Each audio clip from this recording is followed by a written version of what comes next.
근데 이 시장에서 판매를 하지 않고서는 아무도 예측을 할 수 없거든요. 맞아요, 그건 맞아요. 근데 이제 내가 자본을 들이지 않고 4개월 만에 순수익 1,000만 원인 거죠. 네. 그 스마트 스토어도 이제 너무 포화 아니냐. 네, 돈블리님들 안녕하세요. 연미솔입니다. 제가 인스타그램으로 많은 돈을 벌다 보니 인스타그램 공략법은 많이들 아셨겠지만 많은 분들이 저한테 스마트 스토어도 좀 알려주세요 라고 할 때마다 제가 사실은 그곳은 잘 몰라서 이거를 누가 조금 엄마들에게 잘 알려줄 수 있을까 했는데 바로 옆에 계셨습니다.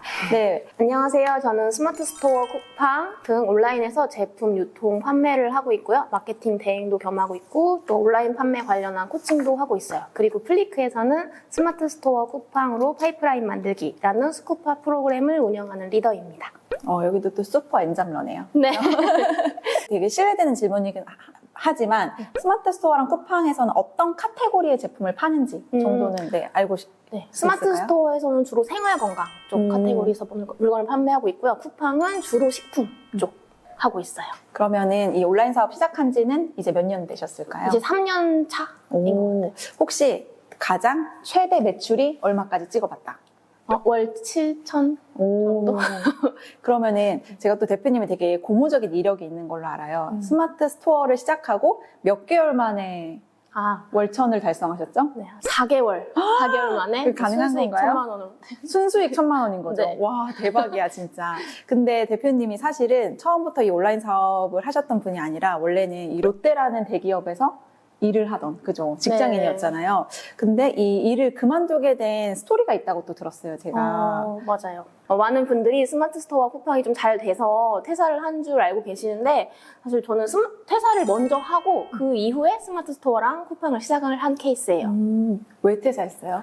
그냥 사실 퇴사는 보편적인 이유긴 했어요. 그러니까 많은 엄마들이 갖고 있는 고충 때문인데 제가 두 아이를 이제 출산하고 육아휴직하고 복직을 했는데 그렇게 할 수 있기까지 저희 친정 엄마께서 되게 많이 도움을 주셨어요. 저도 모르게 엄마한테 또 의지를 하게 되고 하다 보니까 이제 엄마께서는 개인적인 시간이나 이런 여유가 전혀 없으시고 또 몸도 계속 편찮아지시는 걸 제가 보고 나서 우리 부모님을 육아에서 탈출시킬 수 있는 방법이 뭐가 있을까 생각을 했는데 아무리 봐도 퇴사밖에 없는 거예요. 그래서 그냥 바로 실행에 옮겼죠. 그럼 이제 퇴사를 하고 나서 그래도 뭔가 내가 가게에 도움이 좀 됐으면 좋겠는 마음에 이제 온라인 사업을 시작하게 된 건가요? 네, 맞아요. 사실 집에서 막 가만히 있고 애기만 육아만 하고 하는 성격은 사실 아니기도 했고 또 제가 블로그를 오래 하다 보니까 블로그로 조금 수익화시킬 수 있는 게 있지 않을까 해서 그냥 블로그를 이렇게 천천히 봤어요. 근데 보다 보니까 또 스마트 스토어를 하시는 분들이 많으시고 또 우연히 이제 스마트 스토어 강의를 한다라는 그 블로그 포스팅을 보게 되면서 강의를 들으러 갔고 그렇게 시작을 한 거예요. 근데 또 한 가지 궁금한 질문이 있는데 많은 사람들이 저한테도 어떤 질문 많이 하냐면 인스타그램 그거 아직도 돈 돼요? 이런 질문 진짜 많이 하거든요. 근데 전 자신 있게 말씀드리지만 인스타그램 돈 됩니다. 유튜브 돈 됩니다. 이렇게 말씀드릴 수 있는데 스마트 스토어도 이제 너무 포화 아니냐 이거 아직 돈 되는 거 맞냐 이렇게 약간 궁금하신 분들이 있을 것 같아요. 근데 발을 담고 있는 대표님 입장에서 가능한가요? 지금 시작해도? 저도 결론부터 말씀드리면 당연히 됩니다. 네. 되는데 물론 예전보다는 조금 이제 경쟁이 더 심화되고 어려워진 것은 사실이에요. 근데 사실 그 예전이라는 것도 제가 말씀드리기가 애매한 게 제가 시작했을 때도 이미 포화다. 경쟁이 너무 세다. 늦었다. 이런 얘기를 들리는 와중에 시작을 했던 거라서 사실 그게 쉬운 시절이 있었다고 한들 그때도 누군가는 했고 또 누군가는 안 했잖아요. 그래서 지금도 똑같은 것 같아요. 그러니까 제가 이제 막 시작하신 분들도 계속 성과를 내고 있는 거를 직접 보니까 안 된다고 할 수는 없죠. 제가 며칠 전에 신사임사님 영상을 봤는데 주PD님이 그러더라고요. 어떤 일을 1년 이상 하면은 반은 다 떨어져 나간대요. 근데 반이 뭐야, 그죠? 그쵸. 한 진짜 90%는 다 떨어져 나가는 80, 것 같아. 90%. 그러니까 내가 사실은 10%가 될 수 있으면 그 시장에서 살아남기가 사실은 가능한 게 되는 거죠. 근데 대표님은 스마트 스토어랑 쿠팡을 동시에 같이 시작하셨어요? 아니요. 스마트 스토어 1년 정도 하고 그 다음에 쿠팡에 상품을 올렸는데 생각보다 이게 우리가 왜 쿠팡은 로켓 제품만 잘 팔린다라고 생각을 할 수 있잖아요. 근데 이제 저는 일반 상품이었으니까 일반 배송 상품을 올렸는데 생각보다 반응이 빨리 오는 거예요. 그래서 지금은 쿠팡 시대인가? 라는 걸 약간 직감하고 바로 쿠팡으로 넘어왔어요. 그래서 스마트 스토어를 한 1년 먼저 하고 그 다음에 쿠팡을 시작을 했다. 그러면 두 플랫폼의 차이점이 뭐예요? 뭐 정답은 아니지만 제가 느끼는 걸로는 경험상 스마트 스토어는 약간 천천히 그러니까 하나하나 쌓아가는 느낌이다라는 게 있다면 쿠팡은 조금 이제 공격적으로 단기간에 팍 치고 나가야 되는 약간 그런 플랫폼인 것 같아요. 그래서 광고비 투자도 좀 많이 하고 그리고 또 많이 알려진 걸로 이제 스마트 스토어는 정산이 한 3일에서 일주일 정도면 다 되는데 판매 대금이 쿠팡 같은 경우에는 막 길게는 2달까지도 정산이 안 되니까 이게 현금 흐름이 조금 어려울 수가 있어요. 그래서 좀 실제로 매출이 잘 나와도 어려운 거죠. 현금이 나한테 들어오지 않으니까. 그리고 또 하나의 전략이기도 한데 스마트 스토어 어쨌든 쿠팡은 현재 많은 사람들이 유입이 되어 있다 보니까 제품이 잘 팔리기는 해요. 판매로서 보면은 정말 잘 팔리기 때문에 안 할 수는 없어. 근데 이제 또 정산이 느리다 보니까 또 네이버 스마트 스토어를 좀 활용해서 그런 부분을 보완을 하고 저의 전략은 네이버에서 판매하는 제품과 쿠팡에서 판매하는 제품을 좀 다르게 놔요. 하나의 전략이네요, 네. 진짜. 근데 저는 하나 또 진짜 궁금한 게 스마트 스토어에 이런 용어가 있더라고요. 닭등이라는 말이 있어요. 그렇죠? 네네. 닭치고 등록한다. 근데 대표님이 쓰는 방식도 혹시 이런 방식인가요? 아니요. 저는 사실 지금 주력 상품도 손꼽혀요. 10개 미만이고 그러니까 소량의 상품, 정말 팔릴 만한 상품을 발굴을 해서 좀 열심히 마케팅하는 방식으로 판매를 하고 있어요.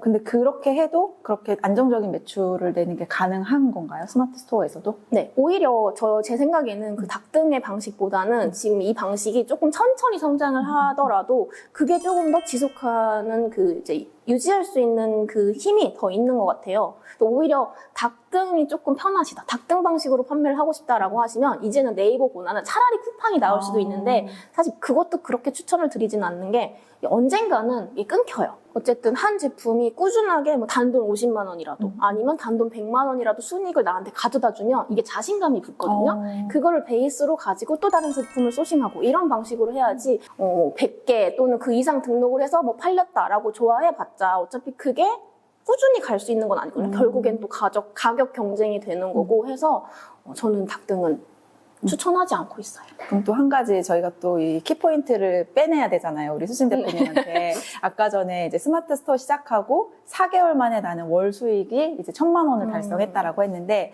거기에 있어서 가장 중요한 전략이 뭐였어요? 사실 운이 좋았다라는 걸 이제 부정할 수는 없어요. 왜냐면 제가 처음 소싱했던 그 아이템 자체가 어쨌든 시장성이 되게 좋은 제품이기도 했고 근데 이제 제가 했던 방식은 어쨌든 제가 스마트 스토어에 딱 제품 올리면 바로 상위에 노출될 수는 없잖아요. 그쵸. 그래서 쇼핑 검색 순위에 연연하지 않고 제가 할 수 있는 모든 방법을 동원해서 제 스토어로 유입을 시켰어요. 그래서 그게 블로그가 됐든 카페가 됐든 뭐 지식인이 됐든 또 외부 채널이 됐든 그렇게 해서 유입을 시키고 구매가 일어나다 보니까 순위도 점점 상승을 하더라고요. 그래서 처음에 등록을 하면 내 상품 어디에 있지? 뭐 노출이 몇 페이지지? 막 이런 거에 궁금해하시고 그런 거에 좀 연연하시는 부분들이 많은데 어차피 경쟁이 센 카테고리에서는 내가 상위에 바로 올라갈 수 없거든요. 그래서 차라리 외부에서 유입을 이끌어내자라고 했던 게 저의 전략이었던 것 같아요. 그러면은 뭐 그때 광고도 혹시 돌리셨어요? 키워드 광고 이런 거? 네, 전 네이버 키워드 광고는 안 돌렸어요. 그러면은 순전히 그러니까 내 힘으로 뭔가 어디 블로그에 유입할 수 있는 글을 네네. 쓴다든지 아니면 어떤 카페에 쓴다든지 이런 식으로 해서 그러니까 네이버라는 툴을 적극 활용해서 또 네이버 스마트 맞아요. 스토어로 유입을 시키는 전략을 그러면은 이 스마트 스토어 하시는 분들도 바쁘겠어요. 그죠? 엄청 바쁘죠. 사실 제가 추구하는 방향은 광고비 최소화예요. 사실 뭐 광고라던가 뭐 마케팅 대행 이런 거 외주 이런 게 다 비용이 들어가는 작업이잖아요. 근데 사실 저희 다 주부들일 경우에는 그런 자본을 마련하는 게 서 쉽진 않거든요. 그래서 저는 최대한 내가 할 수 있는 것들 안에서 다 하자라고 해서 이제 광고비를 최소화하기 위해서 한 건데 그러다 보면 블로그에 글도 계속 써야 되죠. 뭐 카페에 글도 계속 써야 되죠. 하기 때문에 할 게 너무 많아요. 그래서 제가 맨날 하는 소리가 우리는 셀러가 아니라 이제 멀티플레이어다. 맞아. 지금은 또 뭐 인스타나 뭐 유튜브까지도 해야 되는 상황이니까 물건을 잘 팔고 싶어도 저는 엄청 시간이 부족했던 것 같아요. 초반에 혹시 그 스마트 스토어를 세팅하기 위해서 하루에 한 어느 정도 일하셨어요? 일단 물리적인 시간 자체가 중요하잖아요. 근데 아시잖아요. 저희 아이 등원시키고 맞아. 등원하고 조금 쉬면 하원 시간 되고 또 뭐 집안일도 해야 되고 막 이러다 보니까 일단 제가 할 수 있는 거는 잠을 줄이는 것밖에 없더라고요. 그래서 진짜 한 3, 4개월 동안은 하루에 한 3, 4시간 정도 맞아. 자고 또 일을 하다가 보면 그냥 잠을 안 잔 날도 많았어요. 이제 잠을 꼴딱 샜는데 일어나면 아이 또 입혀서 유치원 보내야 되니까 보내다 보면은 또 다시 책상에 앉게 되고 해서 정말 잠을 안 자고 넘긴 날도 여럿 있었던 것 같아요. 저 그 얘기도 들었어요, 대표님. 그렇게 살다가 네. 보험을 추가로 가입했어요. 아, 맞아요. 네. 맞아요. 이게 열심히 일을 하고 있었는데 진짜 이러다 나 죽을 수도 있겠구나 생각이 드는 거예요. 그래서 사람이 잠을 안 자면 별별 생각이 다 들어요. 그래서 나 진짜 이렇게 하다가 죽으면 우리 아이들은 어떻게 하지? 신랑이 괜찮을까? 이런 생각 때문에 진짜로 보험을 하나 추가로 가입을 했고 그걸 지금 아직까지 유지하고 있어요. 지금은 좀 잠 좀 주무시죠? 지금은 조금 민망할 정도로 많이 잡니다. 네, 초반에 제가 막 그렇게 자다 보니까 아직도 막 주변에서 잠 많이 자야 돼. 막 이러시는데 저 지금 되게 많이 자거든요. 네. 근데 진짜 그거 너무 필요한 것 같아요. 초반에는 어쨌든 물리적 시간이 그만큼 투여가 되긴 해야 되거든요. 네. 그래서 저도 루이 막 돌쯤에는 하루에 4시간씩 자면서 막 일하고 지금 막 새롭게 시작하시는 분들한테는 4시간 이상 자지 말라고 저도 근데 지금은 저도 꽤 많이 자거든요. 그러면 혹시 쿠팡은 어떤 전략 쓰고 계세요? 광고만으로 하고 계신가요, 쿠팡은? 맞아요. 근데 쿠팡은 광고를 많이 쓸 수밖에 없어요. 광고를 써야 이제 팔리는 채널이고 또 그런 말도 있어요. 쿠팡은 돈 넣고 돈 먹기다. 그래서 광고비를 부득이하게 쓰는데 이제 똑같은 광고비를 지불하더라도 어쨌든 전환율이라는 게 중요하잖아요. 전환이 돼야 나한테 매출로 일어나니까. 그래서 저는 좀 쿠팡에 들어가는 상세 페이지도 좀 꼼꼼하게 기획을 하는 편이고 기왕이면 그냥 남들보다 비싸게 팔아요. 네. 그래서 박리담회 하는 것보다는 어차피 똑같이 광고비 들어가는 거 하나 팔아도 좀 많이 남는 쪽으로 하기 위해서 좀 시장 가격보다 대부분 다 비싸게 세팅을 해놔요. 근데 그래도 팔려요? 그래도 팔립니다. 네. 그래서 쿠팡을 하셔야 합니다. 그래요? 그러니까 우리 생각으로는 전 좀 똑똑한 소비자라고 생각하거든요. 네. 그래서 저는 쿠팡에 검색할 때도 뭐 최저가 검색한다든지 아니면 진짜 아까 말씀하신 것처럼 쿠팡 뭐 로켓만 체크한다든지 이렇게 하긴 하는데 그렇지 않은 소비자들도 많군요. 생각보다 진짜 많고요. 뭐 네이버도 마찬가지지만 쿠팡은 특히 그냥 이게 뭐 가격 비교라는 게 적나라하게 되지가 않아요. 네이버는 뭐 최저가 순으로 이렇게 나오는 카탈로그로 묶여있는 그런 경우도 있잖아요. 근데 쿠팡은 오히려 가격 비교를 더 많이 하지 않는 채널이다라는 생각이 들더라고요. 제가 알기로는 지난 여름이었나요? 어디 가서 한 달 살기 막 이런 거 했잖아요. 말레이시아. 그쵸. 네네네. 말레이시아에서 한 달 살기 하고 최근에도 사실은 또 중국에 한 며칠 갔다 오셨죠. 맞아요. 네. 근데 그게 가능한 이유가 직접 상품을 그러면은 포장하거나 이렇게 직접 발송하는 업무를 안 하시기 때문에 가능한 거잖아요. 그쵸. 그럼 혹시 어떤 방식으로 제품이 판매되고 있는 거예요? 저는 이제 위탁 판매라고 해서 내가 제품을 직접 만들거나 가지고 있지 않아도 제조사에다 이제 그 발주서, 오전에 발주서만 넘기면 그쪽에서 택배를 포장하셔서 발송해 주시고 그리고 그 오후에 그 송장 번호를 저희한테 주시면 제가 입력하는 이런 방식으로 판매를 주로 하고 있어요. 그러면은 사무실이 없어도 집에서도 할 수 있는 거네요. 네, 그렇죠. 이제 물론 지금은 이제 직원이 있기 때문에 사무실이 있지만 뭐 한 1년 정도는 저도 아무것도 없이 사무실도 없고 재고도 없이 다 운영을 했었죠.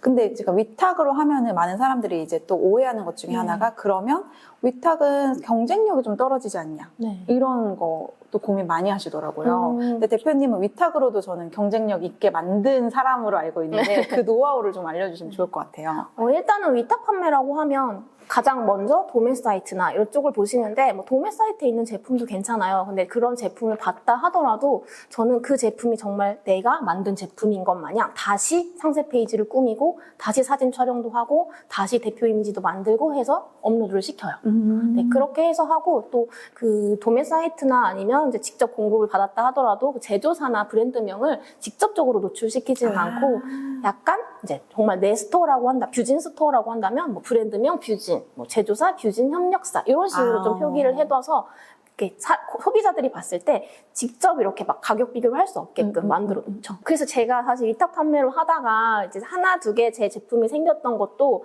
이제 제품이 잘 팔리면 이제 제조사나 공급사에게 말씀을 드릴 수가 있어요.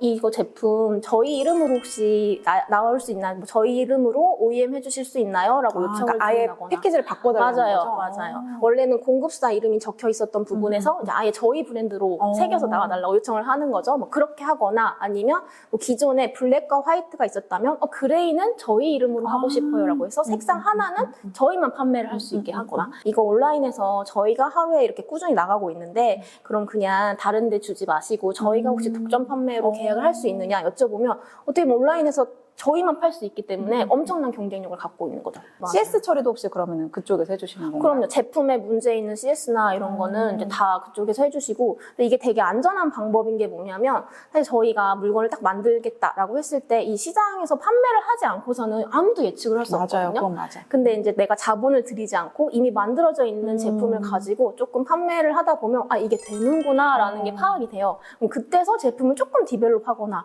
이렇게 되면 아무래도 리스크가 확 줄어들죠. 네, 말씀하신 게 진짜 딱 맞는 게 셀러는 아무리 업력이 오래돼도 제가 지금 온라인 사업 10년 차인데요. 아, 이거 대박이다 해서 대박 나는 경우가 거의 없어요. 맞아요. 그러니까 이게 내 시장이랑 이 소비자의 생각이 딱 맞아떨어지는 기회가 정말 이게 운이 진짜 네. 운의 영역인 거고 사실은 그렇지 않기 때문에 뭔가 이미 기존에 있는 시장의 상품을 가지고 뭔가 테스트 해볼 수 있다는 거 진짜 좋은 것 같아요, 대표님. 근데 아까도 말했지만 아까 나는 그렇게 도매에서 가져온 제품도 뭔가 상세 페이지라든지 제품 이미지를 내가 다시 다 작업한다. 라고 이야기하셨는데 혹시 직접 하세요? 저는 포토샵을 정말 못해서 이제 처음에는 이제 친구한테 부탁을 했었고 그 이후에는 뭐 크몽이나 뭐 이런 데서 찾아서 외주를 주다가 현재는 저희 직원분이 같이 해주시고 있어요. 근데 사진은 사실 제가 계속 찍었어요. 생각보다 사진의 퀄리티가 그렇게 중요하지 않더라고요. 잘 판매를 하는 것에. 그래서 그때 당시 그냥 배경지 사고 그 있죠 항공샷 이렇게 찍을 수 있는 그 거치대 사서 네 이제 아이폰으로 이렇게 찍었어요. 그렇게 찍고 또 좀 사진이 부족하다 싶은 거는 사실 이건 좀 꿀팁인데 무료 이미지 사이트 있잖아요. 거기서 받아서 하면 사실 쓸 수 있는 그 사진들이 되게 많아요. 그래서 내가 제품과 어울리는? 네, 맞아요. 예를 들면은 내가 식품을 한다라고 하면 그 식품에 관련된 조리 사진이 필요할 수 있잖아요. 근데 그거 언제 다 어떻게 만들어요? 예쁘게 할 수도 없는데 근데 그런 것들은 무료 이미지 사이트에서 충분히 많이 받을 수 있고 또 위탁으로 받은 거니까 공급사에서 이미 만들어져 있는 상세 페이지와 이미지를 또 공유해 주신단 말이죠. 근데 그것들을 조금 가공해서 배치를 다르게 한다거나 아니면 뭐 크롭을 한다거나 라고 해서 마치 새로운 상세 페이지처럼 만들고 있어요. 그러면 사실 인스타에서는 이미지가 진짜 중요하거든요. 근데 그럼 스마트 스토어 쿠팡 상세 페이지에서는 어떤 영역이 제일 중요한 거예요? 뭐 화려하고 삐까뻔쩍 예쁜 그런 고퀄의 사진도 물론 좋지만 뭐 브랜딩을 하신다고 하면 그 부분도 되게 신경을 써야 되겠지만 그게 아니라면 사실 소비자가 원하는 거 뭐 이 부분이 뭐 손잡이가 어떻게 생겼어? 라고 하는데 그냥 자꾸 전체적인 사진만 보여준다거나 맞아. 이런 것보다는 진짜 고객이 알고 싶어 하는 거, 궁금해하는 것들 위주로 사진을 찍어주는 게 좋죠. 그리고 판매를 하다 보면 똑같은 질문이 계속 와요. 그런 질문들을 보완할 수 있는 걸 상세 페이지에 다시 이렇게 넣어놓으면 확실히 또 구매 전환이 잘 일어나더라고요. 이렇게 많은 분들이 스마트 스토어 진짜 많이 시도하잖아요. 쿠팡도. 근데 그들은 이제 어떤 생각을 하냐면 네이버는 트래픽이 많으니까 쿠팡도 트래픽이 많으니까 내가 올려놓으면 알아서 팔릴 거야 이런 생각을 아직도 하고 계신 분들이 사실 되게 많을 거예요. 근데 사실 가만히 있는다고 물건이 팔리진 않잖아요. 저도 그게 고민을 엄청 많이 하거든요. 그래서 기본적으로 블로그 마케팅이나 인플루언서 마케팅은 그냥 정말 기본으로 깔고 가고 그 다음에 이제 카페나 뭐 지식인 쪽 최대한 많이 활용하고 사실 그거 네이버 안에 그 툴만 조금 활용을 해도 기본 월 얼마 이상은 무조건 벌어요. 네, 그래서 최근에는 이제 아무래도 좀 숏폼 마케팅, 뭐 인스타 뭐 쇼츠 이런 쪽으로 조금 연구를 많이 하고 있는 편인데 일단은 처음 시작하신다고 하시면 다른 플랫폼까지 또 이해하는데 너무 시간이 오래 걸리시니까 뭐 네이버 안에 블로그나 카페, 지식인 이런 것들이 많잖아요. 홍보를 하라고 주어져 있는, 그러니까 나와 있는 플랫폼들이 이미 있어요. 그런 것만 좀 활용을 해보셔도 좋을 것 같아요. 이 지금 아이 2명이 몇 살이죠, 대표님? 첫째가 8살, 1학년이고 둘째 5살. 손이 가장 많이 간다는 1학년. 맞아요. 근데 어때요? 좀 해보니까 사실은 퇴사를 한 이유도 아이들 때문에 퇴사를 했고 지금까지 온라인 사업을 이렇게 꾸준히 할 수 있었던 것도 사실은 아이들 때문이기도 하잖아요. 근데 하면서 이 일이 확실히 아이를 키우면서 하기 괜찮다라는 생각을 하고 계세요? 네. 저는 사실 퇴사하고 더 바빠졌잖아요. 맞아요, 그래서 맞아요. 아이가 엄마 다시 회사 가 막 이렇기는 하는데 그래도 예전에는 이제 아침에 일어나면 막 눈도 안 뜬 애를 깨워가지고 막 옷 입히고 막 거의 들쳐 업듯이 해서 막 할머니 집에 보내고 이제 등원을 시켜야 되니까 막 그렇게 되게 마음이 아팠거든요. 근데 이제는 이제 일어나면 이제 하품하고 막 이럴 때 그냥 괜히 옆에 누워서 제가 한 5분, 10분 안아주는 거예요. 근데 그 시간이 저 너무너무 좋더라고요. 옛날에는 막 너무 아침에 정신이 없고 막 이랬는데 그것도 너무 좋고 또 사실 9시까지 누가 출근하지 않는다고 뭐라고 하는 사람 없잖아요. 그쵸. 4시에 퇴근한다고 뭐라고 하는 사람 없고 또 아프면 그냥 내가 데리고 있지. 맞아, 맞아. 물론 유튜브를 틀어줄지언정 그냥 나 옆에다 두고 내가 일하면 맞아. 되니까 이런 것 때문에 제 자체의 스트레스도 되게 많이 줄어들었어요. 우리 부모님을 어떻게 이 황혼 육아의 이 굴레에서 어떻게 해방시켜 드릴까랑 또 제 시간 자유롭게 쓰고 싶은 거 그거였었거든요. 근데 그게 지금 해결이 됐잖아요. 뭐 돈이나 이런 걸 다 떠나서 그게 해결됐다라는 것만으로도 너무너무 만족을 해요. 근데 부모님한테 또 용돈도 잘 드리는 딸이 됐잖아요. 아유, 좀 드리고 있죠. 남편 차 바꿔주셨잖아요. 아, 그쵸. 맞아요. 제 차는 10년이 넘었는데 신랑 차를 바꿨거든요. 독특했던 거 한 가지가 뭐였냐면은 남편분이 부부의 시간을 되게 소중하게 생각한다고 들었어요. 아, 맞아요. 그거 나눠주시면 좋을 것 같아요. 그러니까 사실 저는 뭐 정말 우리 신랑이 이 영상을 보고 있다라고 하면 좀 서운해 할 수도 있지만 포커스가 아이들한테 되게 많이 집중이 되어 있거든요. 왜냐하면 그게 저도 모르는 죄책감이 계속 깔려 있었나 봐요. 그러니까 일할 때도 바쁘고 뭐 다른 엄마들처럼 보내는 시간이 좀 물리적으로 적었으니까. 그래서 지금도 아이들한테 되게 진심인데 사실 신랑은 항상 두 번째 순위인 거예요. 근데 나중에 알고 보니까 저희 신랑은 첫 번째가 저더라고요. 이제 일도 중요하지만 우리의 시간도 중요하다라고 해서 웬만하면 집에서는 이제 육퇴 후에는 컴퓨터나 노트북을 안 보려고 노력을 하고 또 신랑이랑 좀 대화를 많이 하려고 노력은 해요. 그리고 저도 모르게 이제 신랑은 직장을 다니잖아요, 아직. 직장을 다니고 저는 어쨌든 뭐 온라인 사업이라는 걸 시작을 했는데 이게 좀 하다 보니까 신랑과 공유할 수 없는 고충들이 계속 생겨나는 거예요. 맞아. 근데 이거를 말하자니 처음부터 끝까지 다 설명을 해야 돼. 그러니까 차라리 말을 안 하는 게 나아. 그리고 괜히 말했다가 신랑이 뭐 조언이라고 해주면 괜히 기분이 상해. 맞아. 오빠가 뭘 알아? 막 이렇게 되는 거예요. 그래서 그걸 말을 안 했는데 사실 이제는 이제 그런 거를 조금이라도 공유를 해야 되겠다라고 생각을 했고 또 불만이 뭐였냐면 나는 이렇게 열심히 하려고 고군분투를 하는데 왜 우리 신랑은 직장 플러스 뭘 할 생각을 안 하지? 그랬는데 제가 이걸 얼마 전에 정말 마음을 고쳐먹었잖아요. 그냥 내 옆에서 묵묵하게 직장 잘 다녀주고 맞아. 아이 케어해주는 게 그것만으로도 엄청난 도움이구나. 사실 제가 막 온라인으로 이것도 해보고 저것도 해보고 할 수 있는 게 어느 정도 신랑이 회사를 다니면서 안정적인 고정 수익을 가져다 주기 때문이거든요. 그래서 이 자리를 빌어서 우리 신랑 감사합니다. 근데 진짜 저희 남편은 자존감 엄청 높은 사람이거든요. 저한테 맨날 뭐라 그러냐면 너가 온라인 사업을 그렇게 키워올 수 있었던 건 내가 안정적인 돈을 벌어다 줬기 때문이야 라고 항상 얘기하거든요. 약간 나를 가스라이팅. 네가 혼자 큰 게 아니야 막 이거를. 그래서 사실은 저는 그거를 되게 많이 생각하거든요. 그러니까 우리 맨날 요새 하는 얘기가 뭐냐면 가와만사성이다. 근데 사실 남편이 나를 애정하는 게 느껴지면은 그게 가장 큰 힘이 되는 거거든요. 근데 약간 그런 느낌을 항상 받으니까. 그리고 신랑이랑 뭔가 좀 트러블이 생겨서 기분이 안 좋으면 그날 일 잘 다 안 돼. 하기도 싫어. 나 이거 안 해. 막 이렇게 된단 말이죠. 근데 또 이게 묵묵하게 응원을 해주고 있구나. 뭐 그런 게 느껴지면 더 잘하고 싶다. 이런 동기부여가 생기는 스타일. 그러면 대표님 또 궁금한 게 많은 분들이 시간 관리 진짜 많이 궁금해해요. 특히 엄마들은 진짜 애도 키우랴 일도 뭐 이렇게 우리처럼 하려면은 아까도 얘기한 것처럼 우리 멀티플레이어 돼야 되잖아요. 네. 시간 관리 어떻게 하고 계세요? 사실 시간 관리라고 해서 딱히 노하우는 없지만 제가 최근에 생각한 거는 이 사람들이 생각보다 중요하지 않은 일에 엄청난 시간과 에너지를 써요. 저희가 요즘 날씨가 추워져서 아이 뭐 가디건을 사야 된다라고 했어요. 근데 이제 그 가디건을 사야겠다라고 해서 이제 온라인에서 빨리 사면 되는데 그날 보면 오전 시간 내내 가디건만 보고 있는 거야. 차라리 애가 하원하면 그때 데리고 와서 백화점 가서 한두 시간 입혀보고 빨리 사고 오던가 해야 되는데 다른 데 또 최저가 없나? 아니면 다른 거 이쁜 거 없나? 이러다 보면 막 오전이 날아가 있어. 그러니까 그런 것들을 조금 저도 실수를 되게 많이 하거든요. 그러니까 컨트롤 하려고 되게 많이 노력을 하는 편이에요. 생각보다 내가 중요하지 않은 불필요한 일에 시간을 많이 쓴다. 그래서 그 부분을 캐치하시면 사실 그 부분만 줄여 나가도 시간이 충분히 확보가 되거든요.